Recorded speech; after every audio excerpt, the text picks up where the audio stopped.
Welcome to Threads of Enlightenment, a podcast devoted to helping you overcome challenges in your life that prevent you from becoming the best version of yourself. Each episode features interviews with people from all walks of life about their journey of self-development and the principles they utilize to overcome their fears to achieve their desired outcome. Ready to be enlightened? Here's your host, Ken Primus. Another episode of Threads of Enlightenment. And you guys know my habit and my custom is to welcome our guests because I know they're coming with a couple of things I deem very expensive. That is their time. Scott is coming to share one of the most precious commodities with us. Time, as we learn how to honor, respect time, it'll tell us a lot about who you are. The other is the journey. The journey is a powerful it created Scott. It took him through some stuff, if you will. Took him through the hard times. I tell him we go through the forest and then it brings us out. And so he's here to share a couple of things that he gained as a result of walking through and that is his knowledge, his wisdom, and his insight. And we are here to partake of all of that. And we want to welcome him for coming here at Threads of Enlightenment. Scott, thank you so much for coming. Thank you for having me. I appreciate you having me on. It is an honor. One of the first things that I ask the guests is a trick question. Someone told me once, but the question is designed to get people to begin to think outside of themselves. How do we serve mankind? How do we serve mankind is the question? Yes. I think there's millions of ways that we serve mankind. And honestly, I'm a big believer in defining terms, Yeah. So the first question is, what do you mean by serve? And the second question is, what do you mean by mankind? From that question before you can really answer it. But for me, when I hear the word mankind, I think of humanity in general, right? All men, women, children, regardless of country, regardless of creed, regardless of anything, just their humanity is enough to make them part of mankind. Whether I agree with them, whether I look like them, none of that matters. Yep. So if I define that broadly, and then I go back and think about serve, well, serving means having a relationship with others where I'm not focused on what's in it for me only. I'm not looking at, what can I get out of this situation? What can I do that advantages me or gets me what I want or takes that? I define that as manipulation. Instead, I'm looking for places where I could have a relationship that is influential. And the difference to me is influence is I'm looking at it and my first question is, what's best for you? What are you trying to get out of this situation? What would help you grow? What would help you move forward? I may still be looking at my own interest as well. I kind of think we can't completely separate our own interest, but my first focus is other focus. I'm looking out before I look in. And then, if there's a way that you can win and I still get some of what I want, okay, that's fine. But even if you can win and I get very little or nothing of what I want, I'm still interested in seeing you win. So it's that other focus is what makes it serving. Yeah, I absolutely agree with you. I know I remember when I was in corporate world, I did a lot of contracting, negotiation. And the ideal situation is always coming out with a win-win situation as far as they get something, I get something. And you have to figure out what that something is and how much of that something. And once you make those decisions, then you'll be able to proceed in a decent fashion, if you will. One of the reasons that I don't like phrasing it as win-win, and I get what you're saying by that, but I like avoiding that phrasing because by definition, if somebody wins, something else loses. So it's implying that there's got to be a loss involved. And the truth is, in many influential relationships, it's not win-lose, it's win-win in terms of you win, there is no loser for you. I don't have to lose for you to win, and you don't have to lose for me to win. And in fact, nobody else has to lose. So it's even looking beyond just the two of us, because even in contract negotiations, a lot of times, the focus is on, okay, you won, I won, somebody else out there lost. We're doing something that it may be the customer, it may be another vendor, it may be somebody else lost. And broadening it from that even and looking at again, your question was mankind, not Yeah, individuals within mankind. yeah, So if I look at the mankind as a whole, it's what lifts all of us up. The idea of rising tides lift all boats. What can I do that even impacts beyond just the two of us, and maybe actually create some other winners, if you want to use that word, out in the world that also come along for the journey and are lifted, even though maybe that wasn't our original thought or intent, but we've yeah. created a situation where others are lifted as well. Well, I think that's what servanthood is all about. Mhm. Just lifting others, stepping outside of you and serving without expectation is, I used to tell my kids I would take them out and say, hey guys, let's go here or whatever, to try to teach them that without expecting something back. And I think when you go that empty, your reward that you get is great, because that reward is it's an internal reward that is offered you as a result. One of our customs here, Scott, that we do at Threads is we I call it spaces. We revisit some of the spaces that we visit while we're here on this planet. And the first space that we reside for a short time, a couple of years, we call that the family, until we begin to embark on our own personal journey, if you will. What was your family unit like? So I have an older sister. She's 4 years older than me, and jokingly, that means that I got to learn from her mistakes. I wasn't grounded nearly as often as she was, simply because I learned to see what she did and go, well, I'm at least not going to get caught doing that. I may still do it, but I'm not going to get caught. Yeah. That kind of thing. I had a mother, I had a father. My mother worked in education. She was actually a teacher and then became a vice principal and a principal. Which in the same school that I went. So needless to say, Yeah. I could not get in trouble at school without her finding out, about 2.5 seconds after it happened. My father was a businessman. He worked in the corporate world for years and then ran his own business for years. So all of that was kind of the dynamics of it. We were, a well-respected family in the community, and kind of looked out.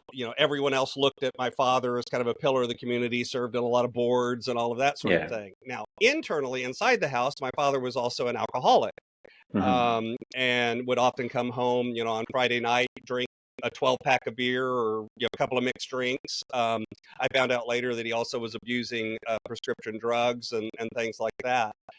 He had that going on most of my teenage years. He was never physically abusive, but he was definitely emotionally abusive to my mother and myself and my sister. And my sister had moved out of the house before it really got to the worst of his alcoholism, but she was there in the beginning of it. And so that always was an area that affected me for a long time, because I loved and admired my father, and yet at the same time, I hated the behavior that he exhibited when he drank, which was most of the time. Yeah. Of course, none of that, when I was growing up, none of that was anything I could say out loud or would say out Yeah. loud, Yeah. because Yeah. the family secret is always kept within the walls of the family, especially with things like alcoholism, drug abuse, physical abuse, those sorts of things. There's this sort of stigma that attaches to it, so we don't usually share it outside of the walls. As I got older, I was able to kind of come to terms with that, and look at my father and say, yes, I loved my father. I didn't like the choices he made, the behavior he exhibited, and those sorts of things, and make different choices for myself. Yes. As youngins, they say we see those type behaviors and we start making some internal decisions about our lives based on what we're noticing. What were some of those, if you can remember, Scott, some of those internal decisions that a child will look into that, they'll say, I'll never do that, or what are those things? Um, and how did you manage your life in that environment? So one example is, early on, I kind of went through phases where at first it was like, okay, I'm never going to drink. I'm not going to drink alcohol because that's kind of it. Then when I got into college and kind of was surrounded by others, I actually did begin to drink. And Yeah. fairly far along, I realized that I was now starting to drink because I needed a drink as opposed to I wanted a drink.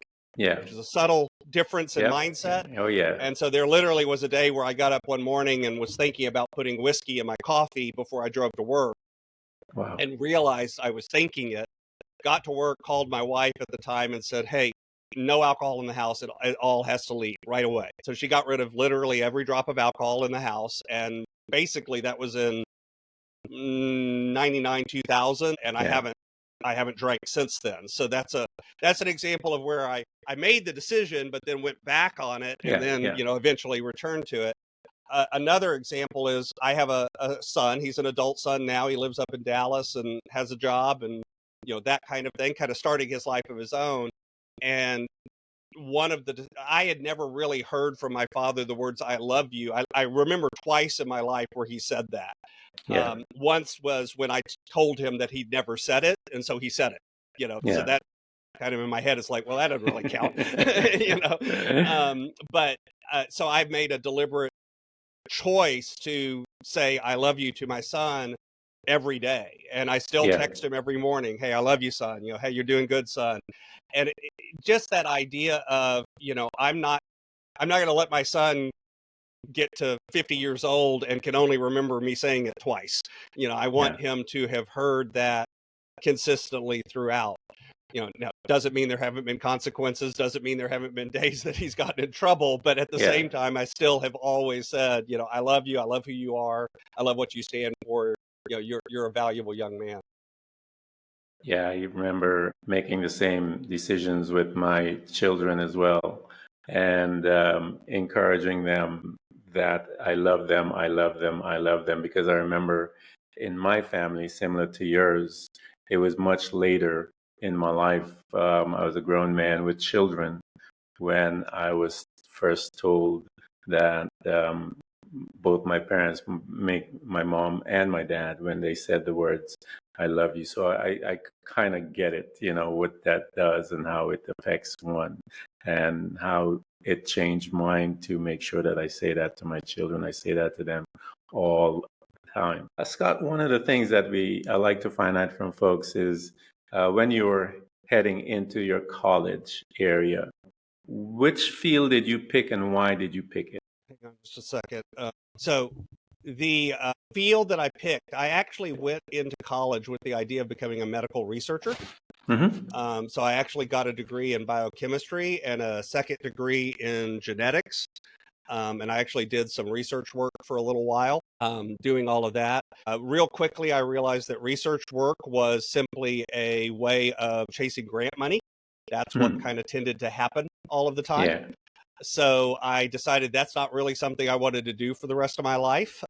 So I started working, I pivoted and became a school teacher. And I actually was a school teacher for 16 years. That's sort of what I started my career journey with. Wow.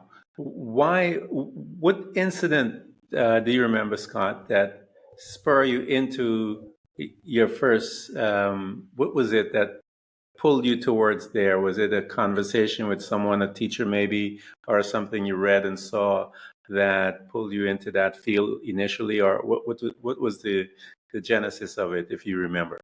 So medical research was my I've always been somebody that helps other people out. I've always been somebody that goes to tries to help and serve others even as a kid. And because of that, I kind of felt like doing the medical research thing was a way of serving and helping others. Um, Gotcha. the pivot to teaching was two things. One is, again, my mother was an educator, so I'd grown up around education. I'd grown up around teaching. I knew the teaching world. I knew that was something I enjoyed. I knew that was something I could do. But at the same time, it still was a way of serving and helping others grow. It Yeah. still was a way of kind of making an impact on what others kind of did, if that makes sense. So, Yeah. the calling, the drive behind what I do has always been that idea of helping and serving others. That is excellent. I love it, man. So as you made that switch and you got into the educational piece of your following mom's footstep, if you will.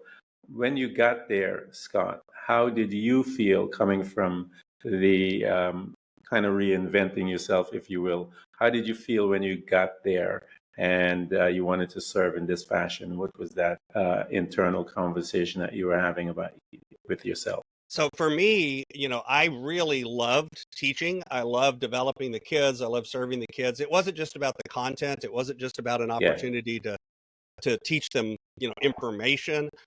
It was place to influence and make connections with the kids in a way that I could see change their trajectory, change their life. Hmm. I taught in a very low socioeconomic area. I taught in an area with a lot of kids that were living with non-custodial parents and this sort of thing. So it was often an area of the town where there was a lot of need. Yeah. And so having a role model, having somebody there that cared about them and made a difference in their life was impactful. So I always loved that. There were also things about education that I don't love, and I think that's true of any career or job that you do. There's always components that you love and there's components that you don't love. And I kind of look at my journey to what I do now and other things along the way, even from medical research to education. It's that idea of, hey, what are the components of my life that are authentically connecting to my deeper why, the thing that I feel like God's put me on this planet to do. The calling is the name I give it. And Yeah. the job that I have, the career that I have at the moment, well, some parts of my calling get expressed in it and some parts don't. And so I began to look for ways to express more of the calling and cut away some of the things that don't. And so every transition I've made has kind of done that. Hmm. Now, the truth is, whenever I was a kid and I was just becoming a teacher, I don't think my thought process was anywhere close to that deep. It was just more of, I need a job, I need to eat, I know Yeah. I can do this. It's something I'm good at. Let me go do this for a little while. And maybe, if I don't like it, I'll leave. But the truth is I loved it. So I stuck Yeah. around for 16 years. So I don't think in the moment always we have that insight and do that deep thinking. But now, as a 50 some odd year old person looking back on it, I can kind of begin to connect those dots and go, wait a minute, here's why that felt like a better connection. Here's why that felt like I was more in alignment with what I'm supposed to be doing. And Scott, let me ask you this, because you alluding to it all through the conversation that you wanted to make a difference. Where did you pick that up? When did that landed in your being, if you will, that you wanted to make a difference? I don't think there was a moment per se in terms of any sort of, I can't point to one thing and say, okay, that's it. That's the moment. That's the thing that clicked that switch. Yeah. As long as I can remember, I've always had that kind of mindset. Hmm. Now I don't know, I'm sure at 9 months old, I didn't have that mindset, but as Yeah. long as Yeah. I can remember, I've always had that idea of trying to find ways to not just help myself, but to help others. I think it's something that, my mother lived that way.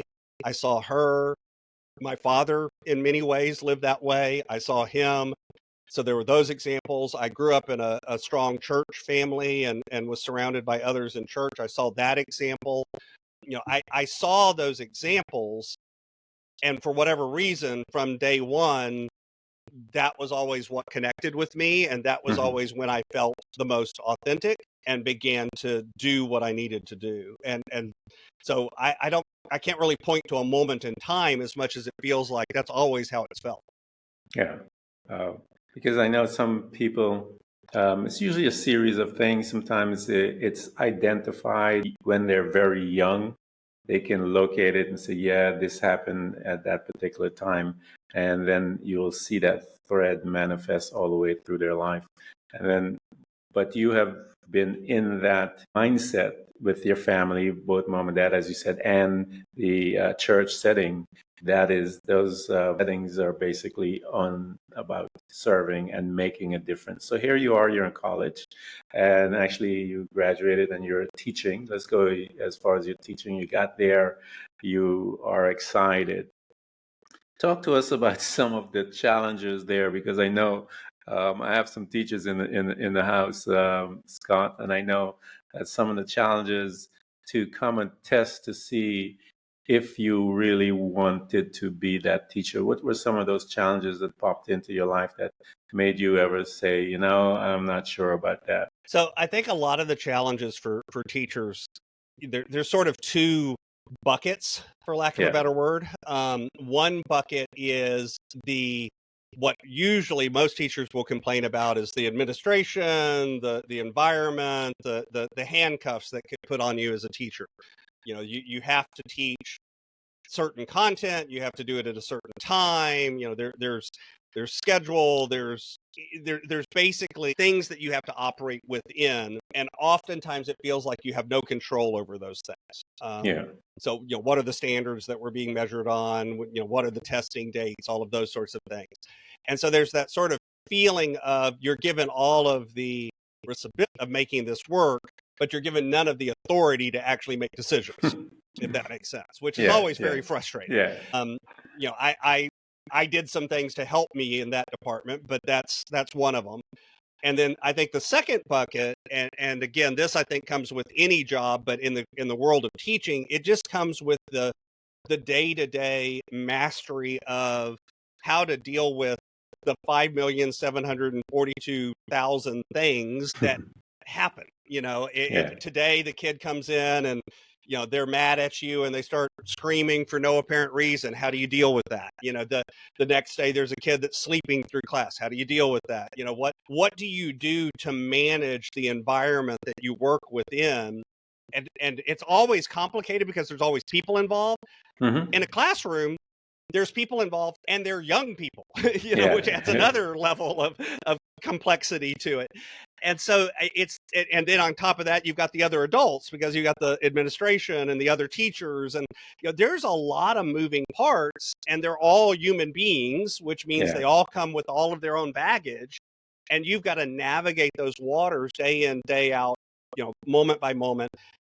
This is one of the reasons that teaching can be so emotionally draining over time and creates a lot of burnout because again, it's a lot of work to navigate that. So, one bucket is that administration or outside kind of constraints. And then the other bucket is just that day-to-day mastery of the craft of how do I deal with all of these moving parts of all of these different people with all of their own issues.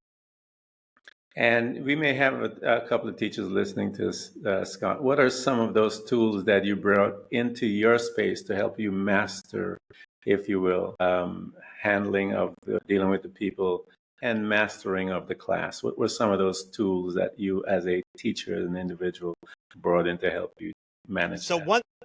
one thing I did early on, and it was completely by accident, because I was the new teacher, I got sent to a workshop because they had to send somebody because the state said they had to send somebody, and all of the more experienced teachers said we aren't going.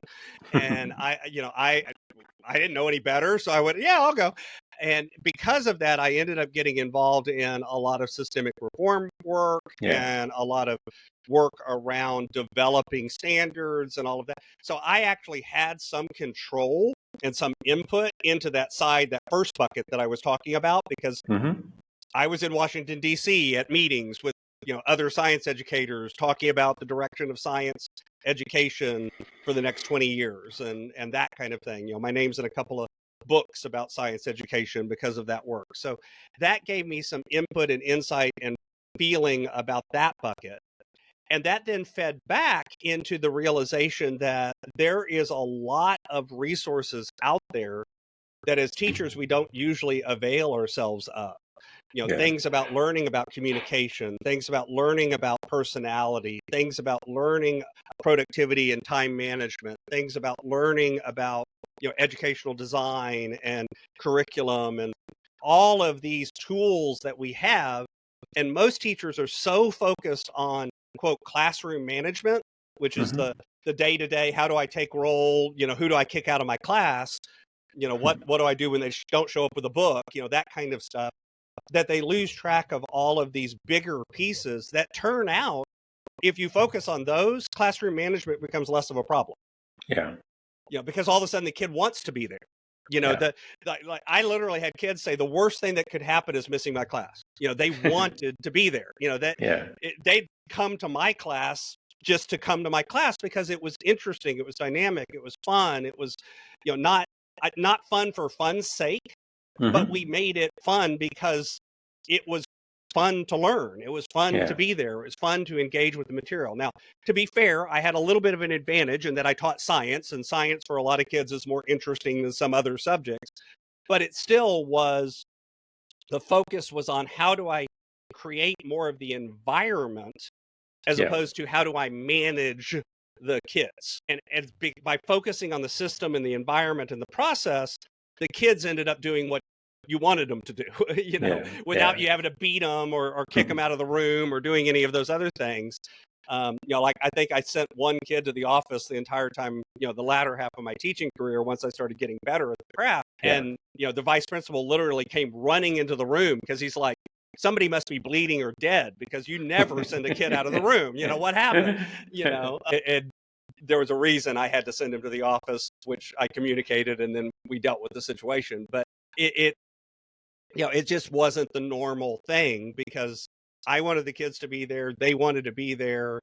And it was by focusing less on the quote management of the kid and Yeah. more into how do I lead the classroom and create the environment where the kids want to be there and want to be successful.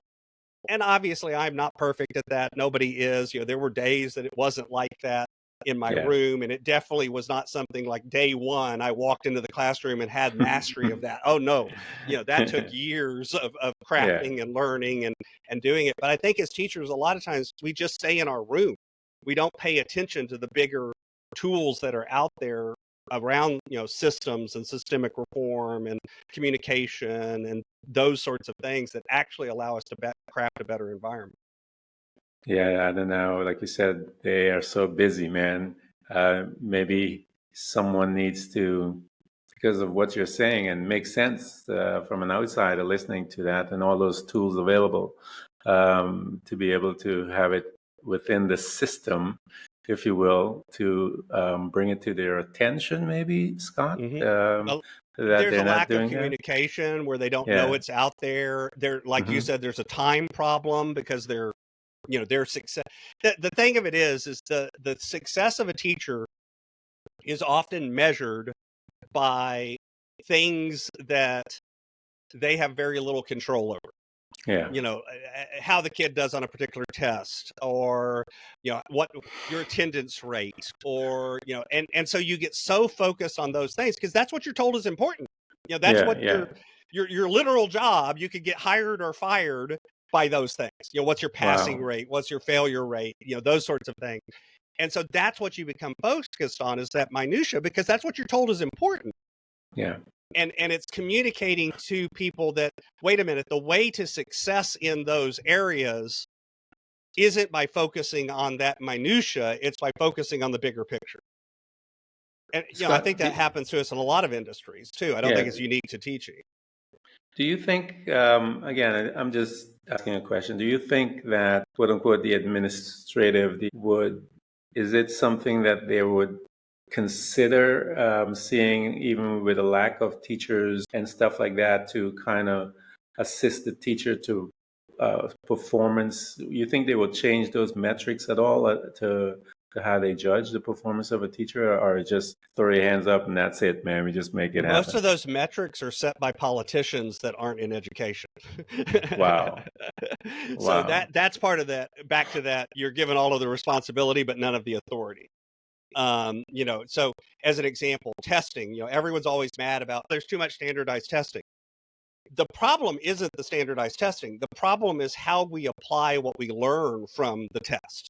Hmm. And the problem is that a lot of times, I was in the testing industry also for 11 years. So this is where I get this from. As a testing company, we're told, develop a test that works like this. And we do it. And then they use the test in a completely different way. So Yeah. it's like walking into somebody and saying, I want a hammer, and then trying to use it as a screwdriver and going, it doesn't work. Well, yeah, of course it doesn't work. You told me to build a hammer. I gave you a perfectly functional hammer. Now you're trying to use it as a screwdriver. Duh, that doesn't work well. But they do that, because it's Wow. political as opposed to educational, if that makes sense. It's Yeah, it's a so, shame, so, man.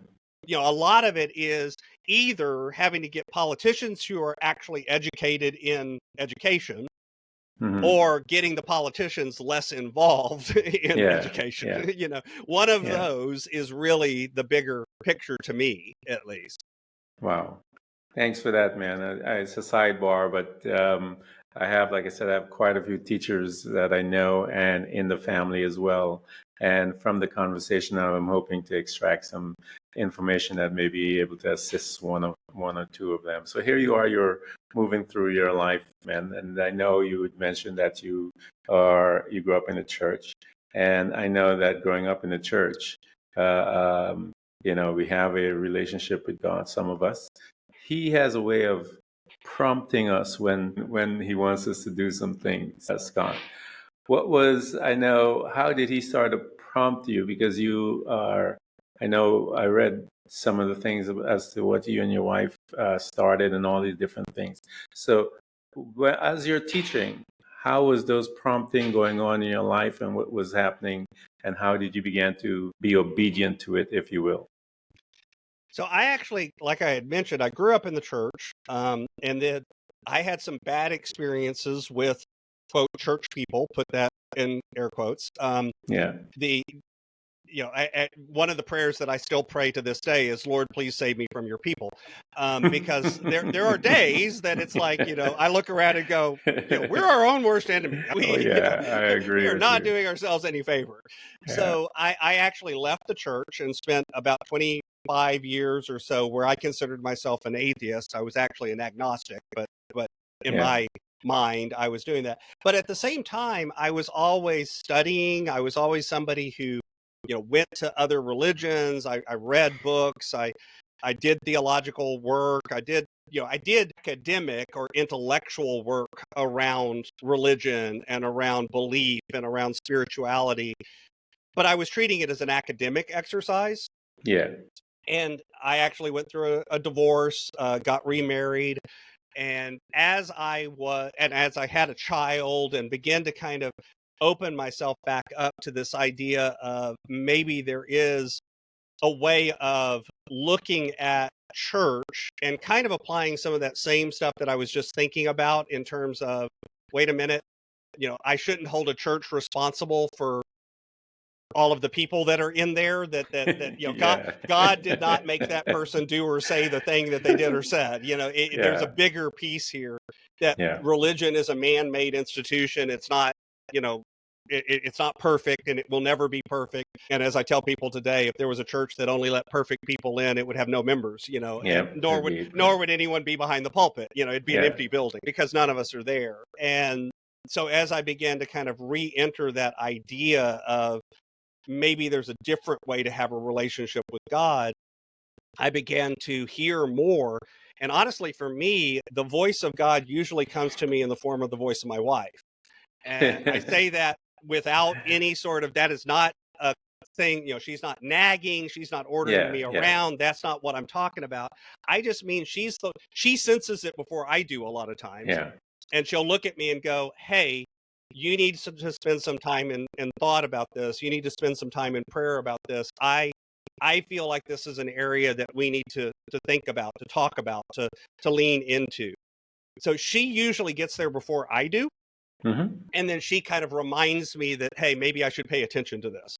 Yeah. And out of that, and then there's time for me to pray, to think, to talk to her, to talk to other people. And when I start hearing and seeing the same thing keep showing up over and over again, God tends to pop up multiple messages that are in alignment. So it's not like you're just hearing Hmm. it from one place or one sign. It's all of a sudden somebody recommends a book to me and it happens to be about the very subject I've been praying on, and it's like, Yeah. okay, probably supposed to read Yeah. this book, let me go read that book. That kind of thing. It just keeps popping up. And from there, I usually begin to kind of sense what I tell people is peaceful electricity. And that's how I describe it. So it's a sense of peace that this is the right direction. but there's also a sense of urgency, of pushiness, of electricity, of unrest, however you want to describe that, where it's like, no, you are supposed to be going this direction. There begins to come along with it a sense of, I need to do this. I need to go that way. This isn't something I can just sit on.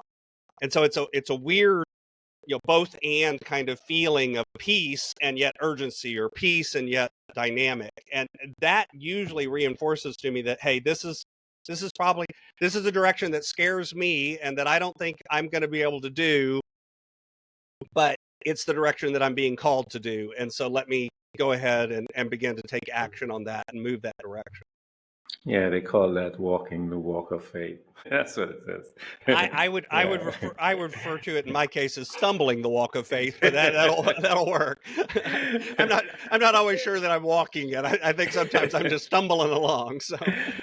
That's funny. I always tell people, when you stumble, he said he'll pick you up. So you're in good company. Yeah, man. I'm in good company. It's all right. So he usually, when God comes, they say it's confirmation. He usually comes and he will say something to you, and then he will send the confirmation, because he knows how hard-headed we are. I think, Scott, like, I need to remind these people a couple times before they step out. And he's gracious, and he does that for us.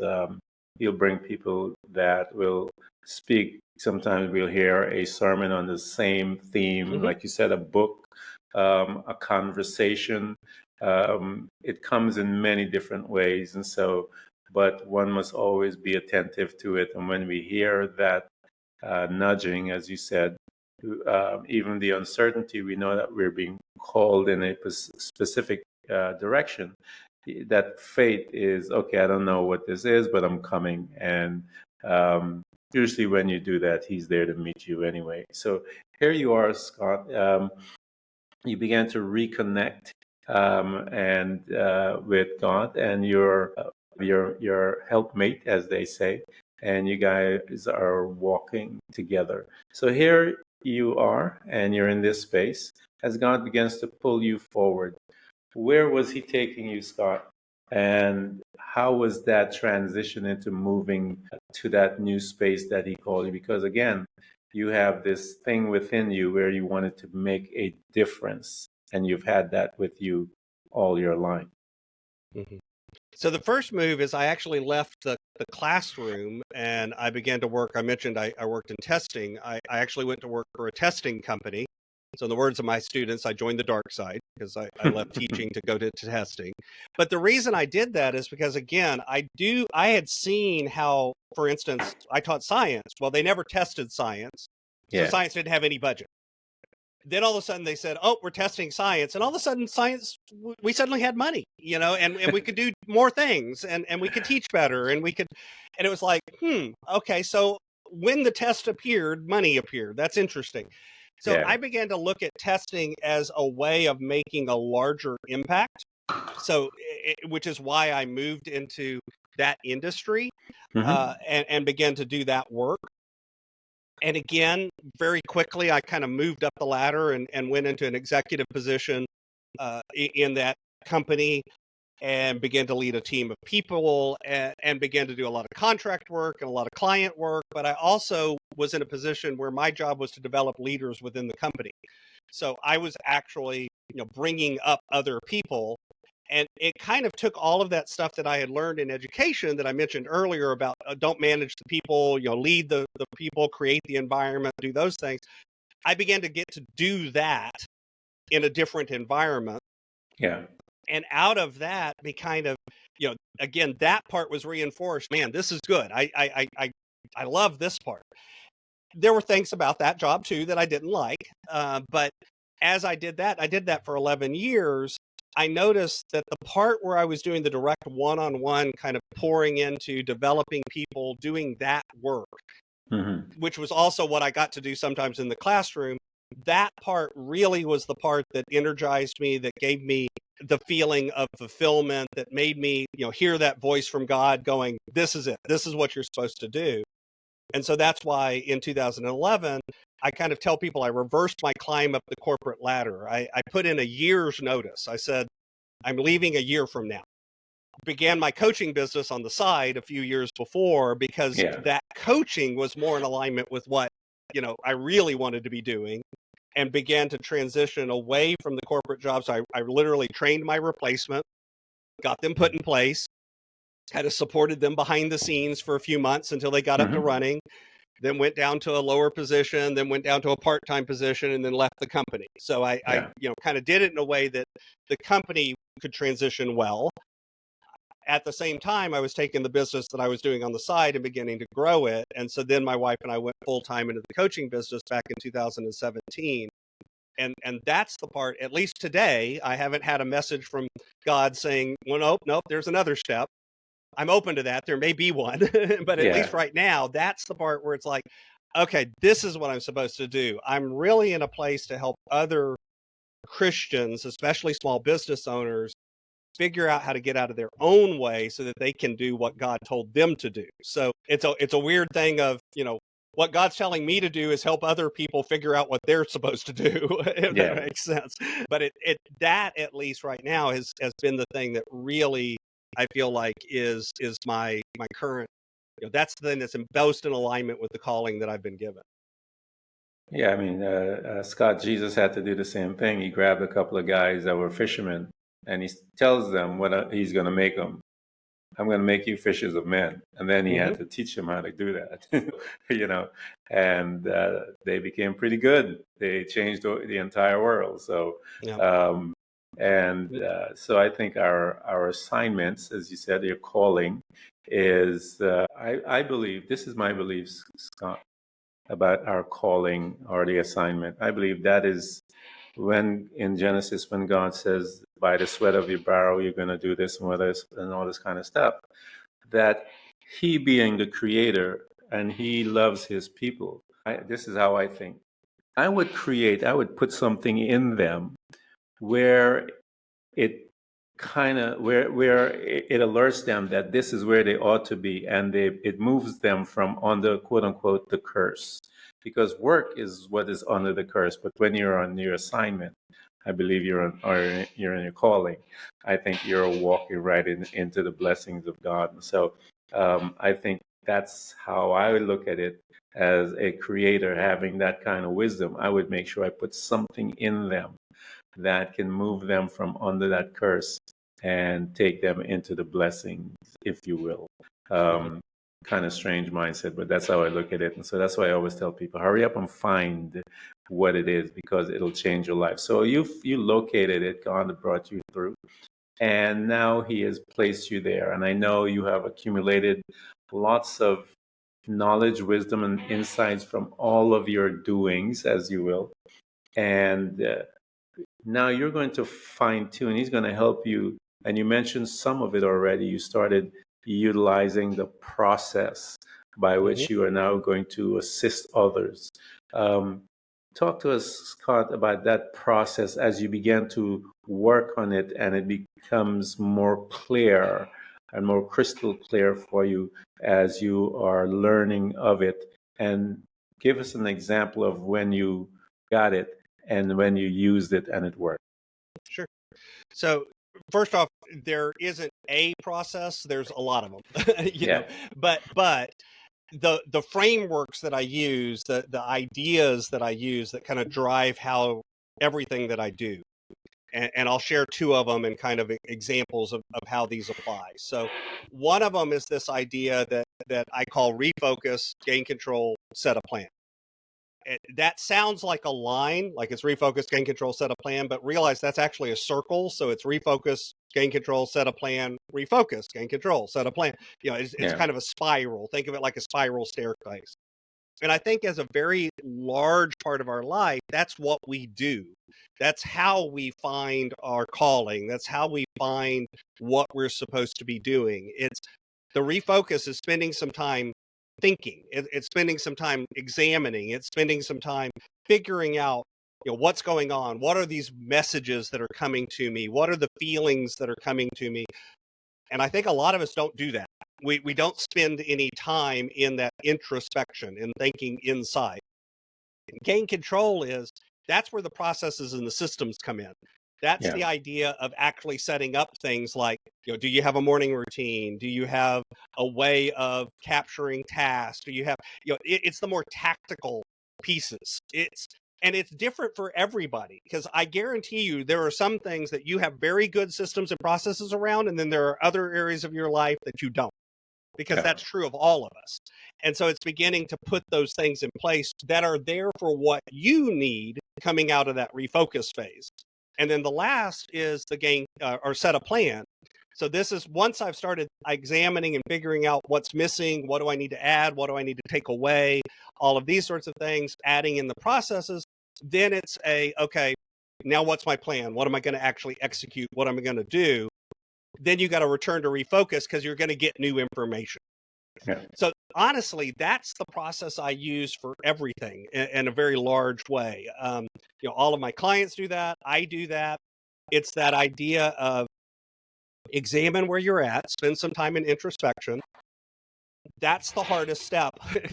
That's the one we don't like to do, because that's the one that's uncomfortable. That's the one where you have to look in the mirror and go, there's the problem right there. Right there in the mirror is the problem. Now, here's the good news. When you're looking and you see the problem, you're also seeing the solution, because you actually are the solution. It's the place where the uncomfortable stuff bubbles up. And so when I do that with a client, a lot of times that's the area that we spend actually the most time on, because it's identifying limiting beliefs. It's figuring out. I have a client that is an example in my book of, we uncovered the fact that the reason his business wasn't doing well is because he was actually afraid of what would happen if it did well.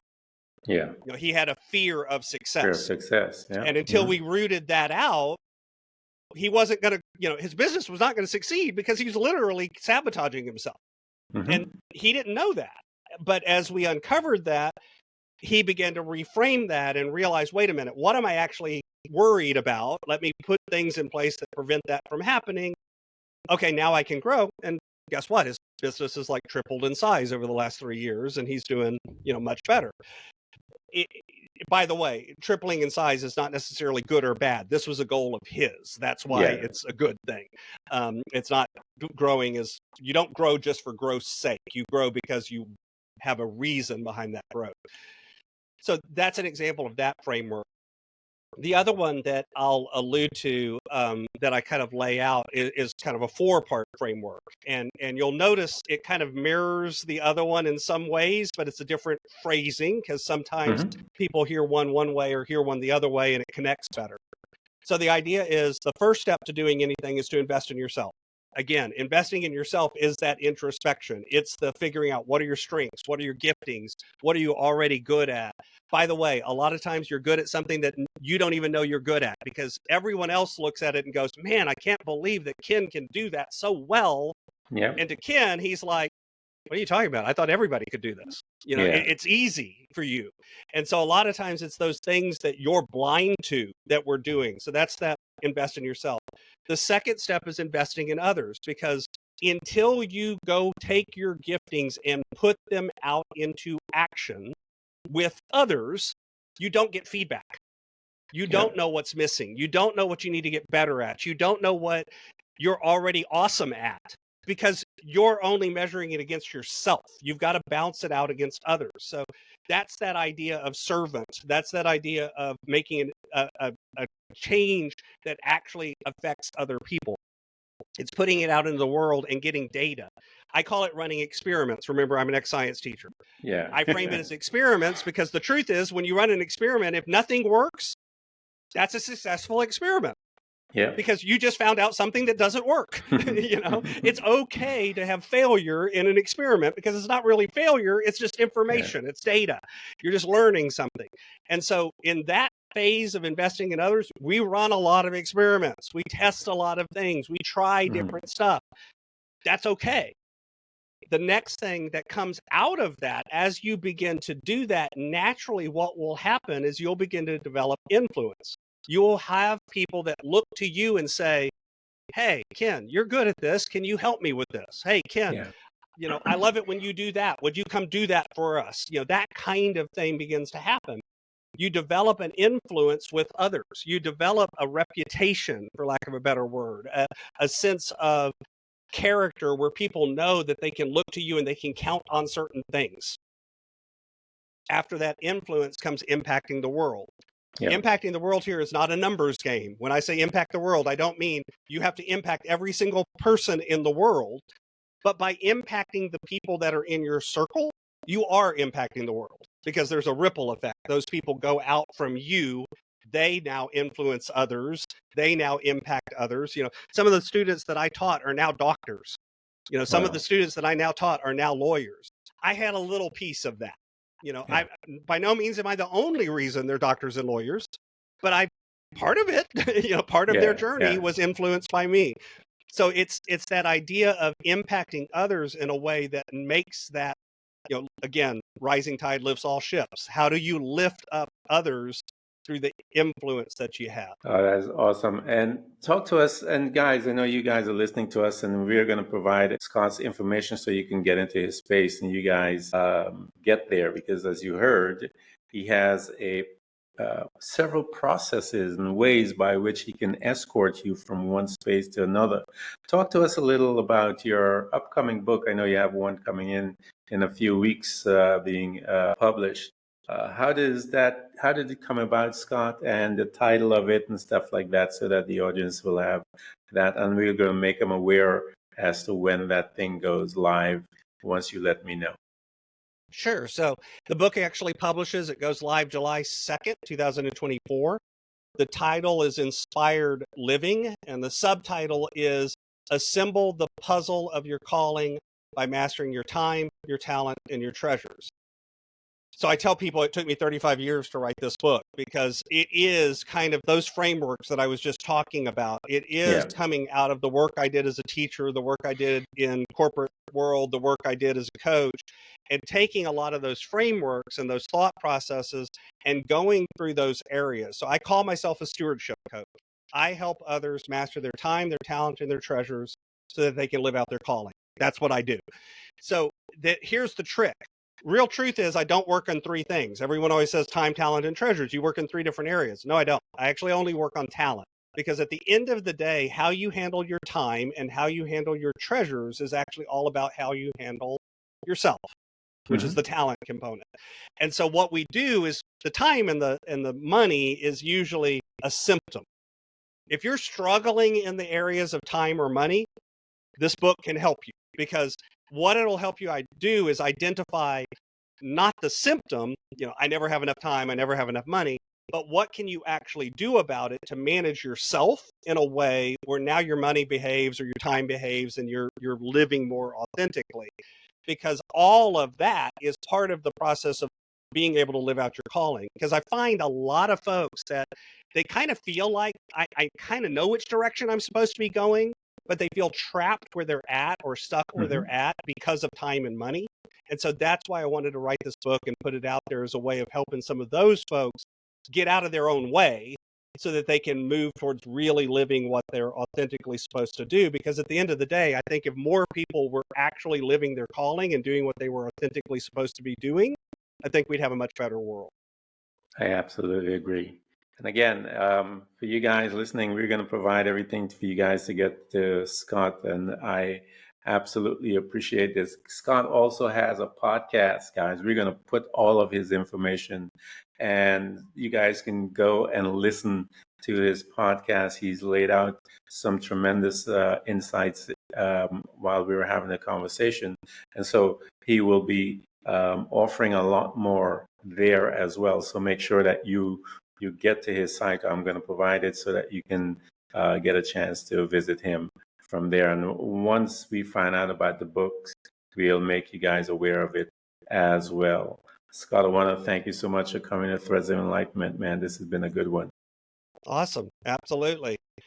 By the way, I did actually put together a page just for your listeners. So Yes. if they go to inspiredstewardship.com/enlightenment, there's actually a page there. It has all of the information you just shared as well. So that's at inspiredstewardship.com/enlightenment. It has the podcast. It has some free resources for folks. It has information about the book, how to get in touch with me. All of that information lives right there for your listeners. Excellent. We're going to provide it for them. Again, thank you so much, man. Absolutely. Thanks for tuning in to Threads of Enlightenment with Ken Primus. Hopefully you're now feeling more empowered to overcome the challenges in your life, whatever they may be. Share that inspiration with others by telling them about this podcast, rating it, and of course, remember to subscribe so you don't miss a single episode. For more connection, you can find us on Facebook and Instagram by searching for Threads of Enlightenment. Until next time, stay enlightened.